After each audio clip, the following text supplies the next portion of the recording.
Hello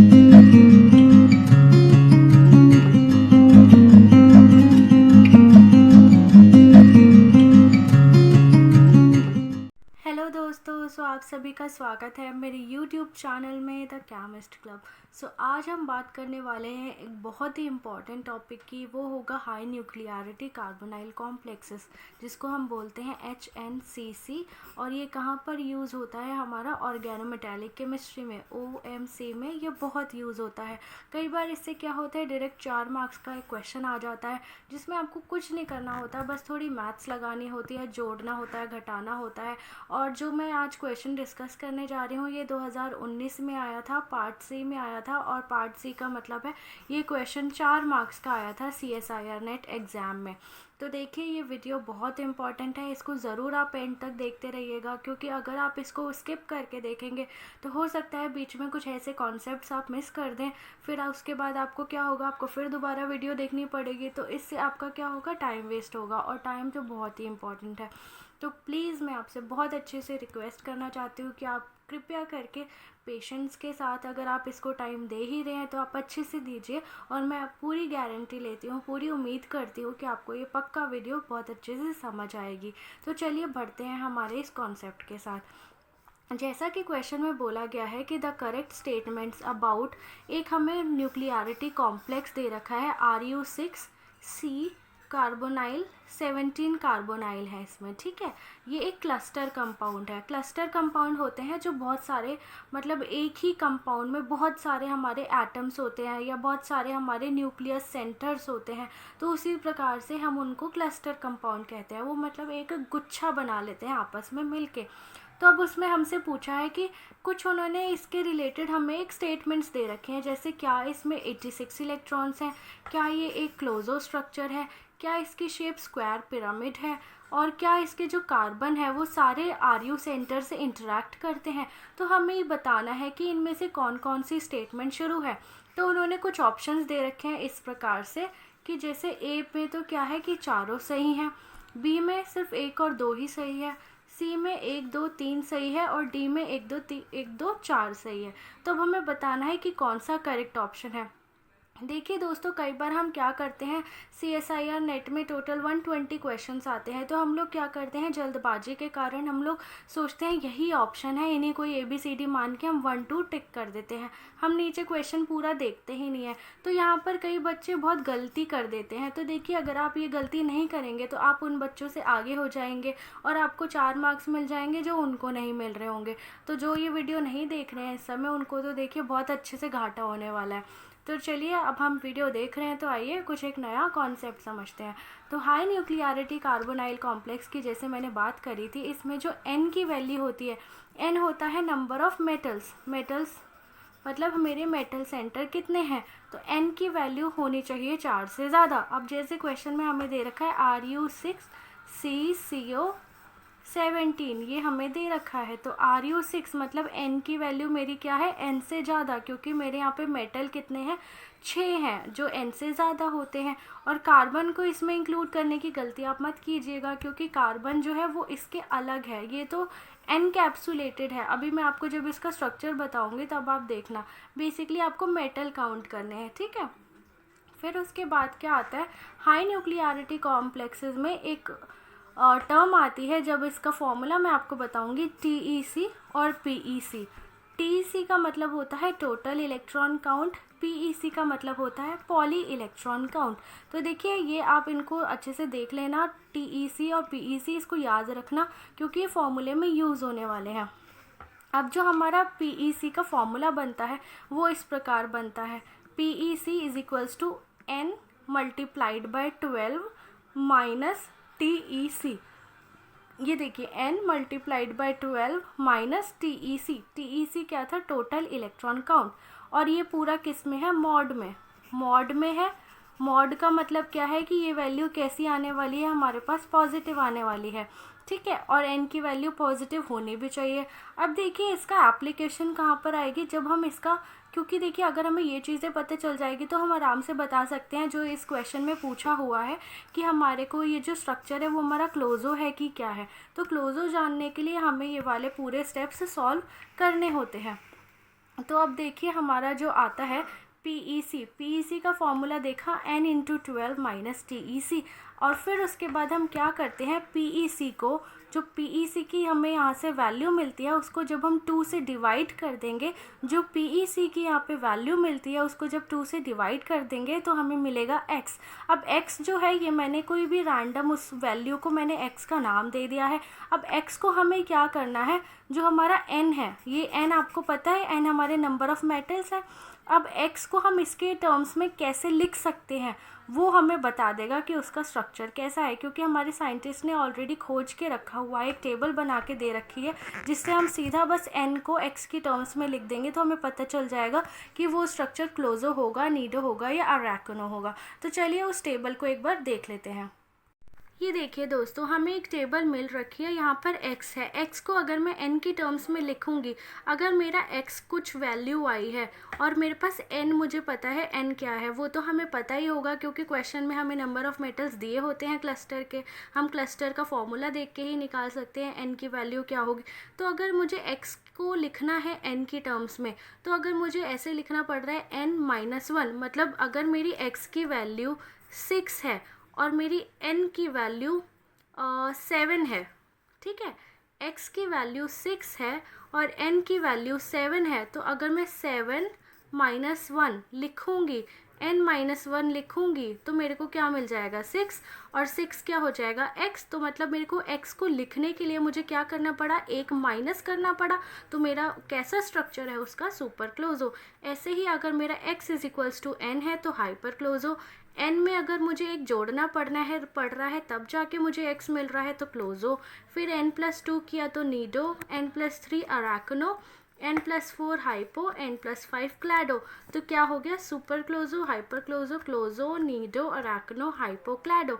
तो ये देखिए हमारा एक सीक्वेंस हो गया। ये कुछ नहीं करना आपको, बस डेली इसको एक बार देख लेना है, आपको ये अपने आप धीरे धीरे याद हो जाएगा। इसमें इतना घबराने की आपको ज़रूरत नहीं है, बस आपको थोड़ी प्रैक्टिस की ज़रूरत है। एक बार प्रैक्टिस हो गई ये आपको ज़िंदगी भर याद रहने वाला है, आपको कभी नहीं भूलोगे ये सब चीज़ें। अब कई बार क्वेश्चंस में पूछ लेता है कि नंबर ऑफ़ एम्प्टी कॉर्नर्स, जैसे अभी स्टेटमेंट्स हमने देखी उसमें आ सकता है एक स्टेटमेंट इस नाम से कि इसमें कितने एम्प्टी कॉर्नर्स हैं। तो एम्प्टी कॉर्नर्स हैं तो हमें कैसे पता चलेगा, देखिए क्लोजो में, क्लोजो का मतलब क्या होता है, क्लोज्ड स्ट्रक्चर, जो क्लोज्ड है, मतलब वहाँ पर हर जगह से वो क्लोज्ड है, कहीं पर भी कोई एक एम्प्टी कॉर्नर नहीं है, तो इस वजह से वहाँ पे एम्प्टी कॉर्नर 0 लिखा है। नीडो, देखिए क्लोज्ड से नीडो, क्लोज्ड के बाद आता है नीडो। नीडो क्यों आता है, देखिए क्लोज्ड तो ये हो गया जो पूरा क्लोज्ड है, अब नीडो क्या है, यहाँ से मैंने उसको ओपन कर दिया, ठीक है। नेस्ट जानते हैं ना आप, चिड़िया का घोंसला, वो कुछ इस प्रकार होता है। तो अगर ये पूरा ऐसे बंद है तो ये तो क्लोज्ड हो गया। अब मैंने उसको बीच में से काट दिया तो एक नेस्ट जैसा शेप आ गई, ठीक है, नेस्ट आ गई, तो उसको मैंने बोल दिया नीडो। नीडो में क्या हो गया, एक एम्प्टी कॉर्नर 1 हो गया, क्योंकि ऊपर का तो खाली हो गया इसलिए एक एम्प्टी कॉर्नर हो गया। अराकिनो, अराकिनो बेसिकली क्या होता है, जब मैं इसका एक और एम्प्टी कॉर्नर कर दूंगी तो मेरे पास 2 आ जाएगा। तो जब अराकिनो को देखा गया तो ये कुछ स्पाइडर्स वेब जैसा लगता है। आप इसका जब स्ट्रक्चर गूगल पे टेक्स्ट करके देखेंगे तो आप समझ पाएंगे। ये थोड़े कॉम्प्लिकेटेड हो जाते हैं स्ट्रक्चर, इसलिए हम इनको डिटेल में स्टडी अभी नहीं करते हैं, क्योंकि अभी तो बस हमें एग्ज़ाम्स के लिए जानना है कि क्या होना चाहिए। तो आप बस इसको देखिए, याद कर लीजिए। क्लोजो पता चल गया 0 है, तो नीडो 1 2 3 4, क्लोजो, नीडो, क्रैकनो, हाइपो, क्लैडो। आप ये पूरा सीक्वेंस लिख लीजिए, बस क्लोजो का याद रखिए 0, फिर उसके बाद 1 2 3 4 आपको ये सिंपली लिख देना है। तो हमने अभी इसमें क्या देखा, हमने देखा कि x को हम n की टर्म्स में कैसे लिख सकते हैं, और अगर क्वेश्चन में हमसे पूछता है एम्प्टी कॉर्नर्स के बारे में तो हम उसको आराम से बता सकते हैं। तो चलिए अब हम अपने क्वेश्चन पे चलते हैं। तो देखिए दोस्तों, हमें ये क्लस्टर कंपाउंड दे रखा है। अब हमें क्या करना है, अब हमें उस फॉर्मूले में जाना है। पीईसी निकालने का फॉर्मूला क्या होता है, n इंटू 12 माइनस TEC। या तो मैं दोनों मॉड लगा लो, आप कैसे भी लिख लो आगे पीछे करके, बस आपको इतना याद रखना है कि मेरी टर्म हमेशा पॉजिटिव आएगी। अब मैंने टोटल इलेक्ट्रॉन काउंट निकाला। टोटल इलेक्ट्रॉन काउंट निकालने के लिए हम क्या करते हैं, हम लोग ये लिखेंगे n की वैल्यू क्या है 6 को मल्टीप्लाई किया मैंने 8 से। अब आप सोचेंगे ये 8 क्या है, तो 8 कुछ नहीं है, 8 बस इसका वैलेंस इलेक्ट्रॉन है। अब ये जो आयरन फैमिली में आता है, ये जो रुथीनियम है ये मेरा किस में आता है, Fe आयरन फैमिली में। और जो आयरन फैमिली में मेरे जो वैलेंस इलेक्ट्रॉन होते हैं वो कितने होते हैं, 8 होते हैं। तो इस वजह से मैंने यहाँ पर 8 लिखा है। तो आपको बस क्या करना है, वैलेंस इलेक्ट्रॉन याद रखने हैं कि सबसे पहले आपको पता होना चाहिए, ये देख के आपको आइडिया लग जाना चाहिए कि ये कौन सी फैमिली में आ रहा है। एक बार आपको उस फैमिली का पता चल गया, आपको बस याद हो जाएगा कि ये कितना वैलेंस इलेक्ट्रॉन हमें देगा। अब आपने यहाँ पर लिख दिया 6 × 8 प्लस कार्बोनाइल कितने हैं, 17, 17 × 2। 2 क्यों दे रहा है, क्योंकि यहाँ पर CO है, और CO जो होता है इस प्रकार होता है, ये होता है हमारा CO। तो ये CO कितना देता है, 2 इलेक्ट्रॉन देता है, क्योंकि यहाँ पर 2 इलेक्ट्रॉन इसके खाली होते हैं, तो इसलिए ये 2 इलेक्ट्रॉन को डोनेट करता है।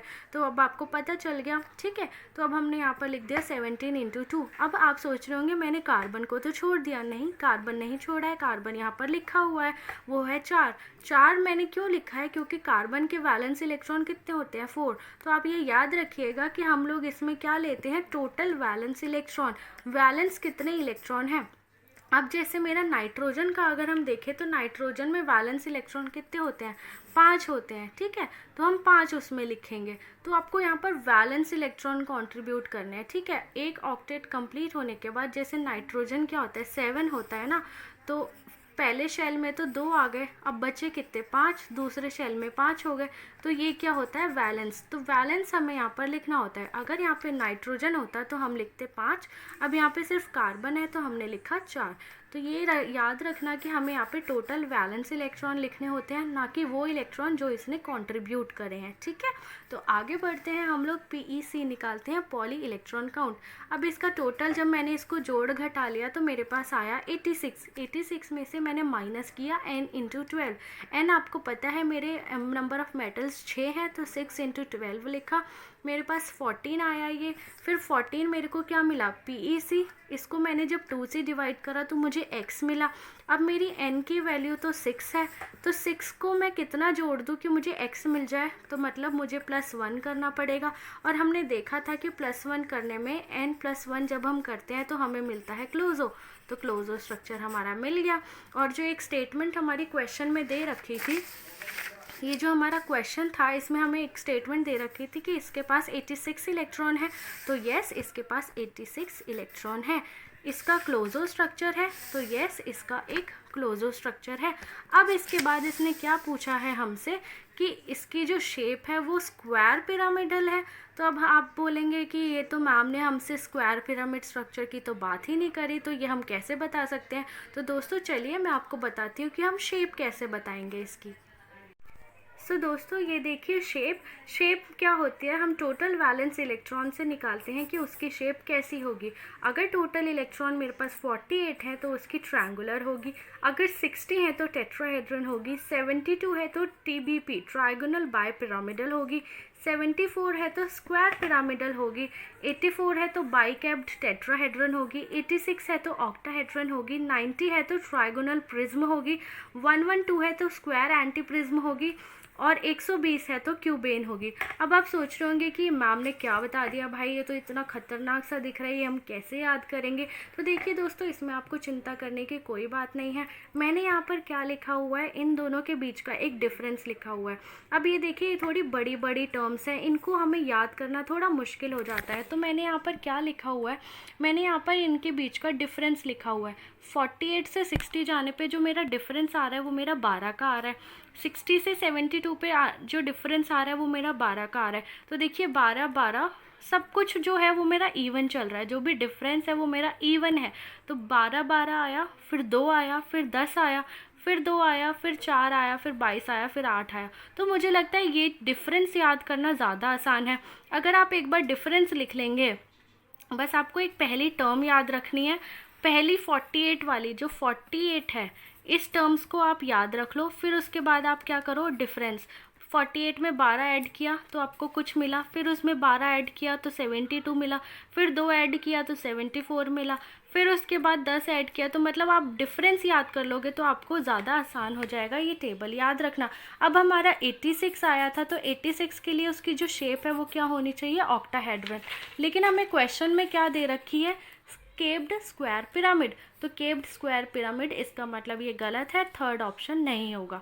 ठीक है, अब नए फोर्थ जो पॉइंट है उसमें क्या पूछा है कि जो कार्बन है वो क्या इंटरैक्ट कर रहा है सारे आरयू सेंटर से। तो अब देखिए ये एक क्लस्टर स्ट्रक्चर है, इसका मैं स्ट्रक्चर आपको दिखाती हूँ।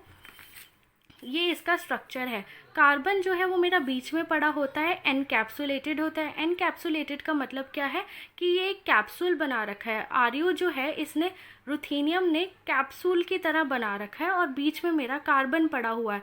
ठीक है, तो ये क्या है, एनकैप्सुलेटेड है और कार्बन मेरा सारे आरयू से इंटरैक्ट कर रहा है। ये आपको याद रखने की ज़रूरत नहीं है, बट आपको इतना याद रखना है कि जब क्या कहते हैं 6 मेटल्स होते हैं या कुछ कितने भी मेटल्स होते हैं और उनके बीच में कोई एक हमारा नॉन मेटल आ जाता है, जैसे कार्बन, नाइट्रोजन, ऐसे करके हमारे को वो कुछ भी दे देते हैं या फिर हाइड्रोजन ही दे दिया, तो उसमें क्या होता है वो कैप्सुलेटेड फॉर्म में वो बीच में पड़ा रहता है और वो सबसे इक्वली इंटरैक्ट करता है। तो दोस्तों ये आज हमारा जो क्वेश्चन था ये हमारा था ऑर्गेनोमेटालिक केमिस्ट्री से। तो ये बहुत ही इंपॉर्टेंट क्वेश्चन है। मुझे लगता है कि आपको ये वीडियो बहुत अच्छे से समझ आई होगी। अगर आपको ज़रा सा भी कोई डाउट लग रहा है इसमें तो आप ज़रूर मुझको कमेंट करके बताइएगा, और अगली बार मैं फिर से आऊँगी एक नए क्वेश्चन के साथ और एक नए कॉन्सेप्ट के साथ।